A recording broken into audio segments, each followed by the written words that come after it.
सूरज के नीचे एक किसान अथक परिश्रम से अपने खेत में काम करता है। शांति भंग हो जाती है क्योंकि उसका घोड़ा अस्तबल से भाग जाता है। शांत परिदृश्य के खिलाफ एक अराजक लकीर। पड़ोसी भाग कर आते हैं। उनके चेहरे पर चिंता की लकीरें खिंची हुई हैं क्योंकि वे परेशान किसान के चारों ओर इकट्ठा होते हैं। वे विस्मित होकर कहते हैं, यह बहुत बुरा है, कितना बड़ा नुकसान। लेकिन किसान शांति से जवाब देता है, हो सकता है नहीं। खेत के उस पार किसान का घोड़ा दिखाई देता है। अब 3 जंगली घोड़ों के साथ उनकी खुरें शक्तिशाली सरपट में धरती को पीट रही हैं। पड़ोसियों ने कहा, यह बहुत अच्छी बात है। किसान पास आते घोड़ों को देखता है। उसका चेहरा अप्रकट है और वह बड़बड़ाता है, पता नहीं अच्छा है या बुरा। एक किसान का बेटा गिरता है। एक तेज दरार गूंजती है क्योंकि उसका पैर टूट जाता है। यह बहुत बुरा है। किसान दृश्य को देखता है।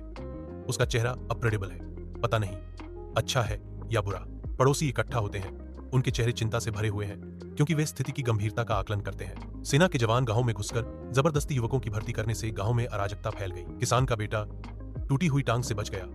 उथल पुथल को देखता है। आतंक के बीच उसकी सुरक्षा देखकर मुझे राहत की बाह का अनुभव होता है। जैसे ही सूरज ढलता है, एक किसान और उसका बेटा खेत में एक साथ बैठते हैं। सुनहरी रोशनी लंबी छायाएं बनाती है।